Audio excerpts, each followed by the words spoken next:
What's up, friends? If you clicked on this video, it's probably because you want to learn how to make cold brew. So we're gonna get into that. Okay, so in this video, I'm gonna teach you how to do a cold brew and not an iced coffee. There's a difference between hot coffee that you put on ice and cold brew. The difference is hot coffee was brewed with hot water and cold brew is brewed with cold water. If you didn't know that, now you do. So when I make my cold brew, I make it in a 3-pint mason jar. So there's 4 things you need for cold brew. You need coffee, you need a container to do it in, you need some kind of grinder to grind up your beans, or if you have already ground beans, then you can just omit that. And you're gonna need water. So if you are gonna use beans, it might be helpful to use a scale. When it comes to coffee, I would not recommend a very cheap coffee. I would go with something that you know you like. So if you usually go to Starbucks and get their cold brew, then I would recommend buying one of their coffees for that. This North Pole blend is made locally in Alaska, and they have a lot of different flavors, and it is good, so this is what we've been using. This is Musher's blend, and it's whole bean, so I keep it in the freezer and I take it out and we put it in the grinder. You're gonna follow your directions on your coffee. It's going to tell you how much water per coffee ratio. This is saying to use 3 tablespoons or 21 grams of medium ground coffee for 10 ounces of water. So what you're gonna do is put your container on, zero it out, and then we're gonna add our beans. So mine's at 60, and then I'm gonna take it off, put it on here, and for a cold brew, you're gonna want it to be a coarse blend, not super fine. You can use that if you already have ground coffee, but it's not recommended if you use beans. So, I mean, it's not gonna hurt it, but. Like I was saying, a grinder would be nice. You know, this is an electric grinder. You can use a hand grinder, or any grinder you have in your house will probably work. Then you're gonna take your container and put it on your scale, and it's gonna tell you how much it weighs, and you're gonna zero that out.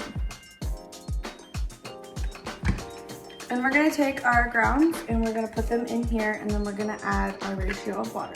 After you put this in, you're gonna zero it out, and then you're gonna put your ratio of water in. So like I said, you're going to do what your coffee specifically tells you for the ratio, but for 60 grams, I'm going to fill to 960. So here's my purified water. I would also recommend having purified water. We have hard water, and so I can definitely taste the difference in coffee with hard water, so this is what we use.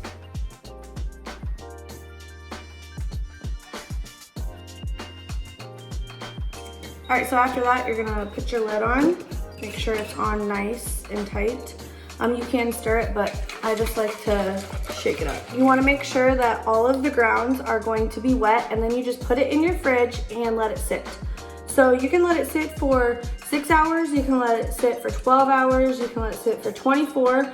Just keep in mind that the longer you let this sit, it's going to get stronger. I wouldn't try to drink this all in one sitting if you let this sit for 24 hours.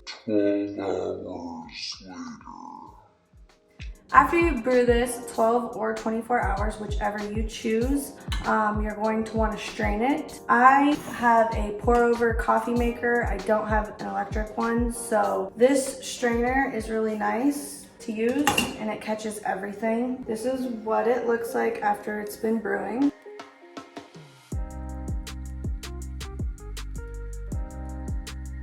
So this is what it's gonna look like after you strain it, and that is awesome because you know none of that is in your coffee. After that, you can either drink it like me on ice, just black, or you can go ahead and add whatever you want for cold brew. You can also put it back in the fridge and save it for tomorrow if you made too much, and it's going to taste amazing.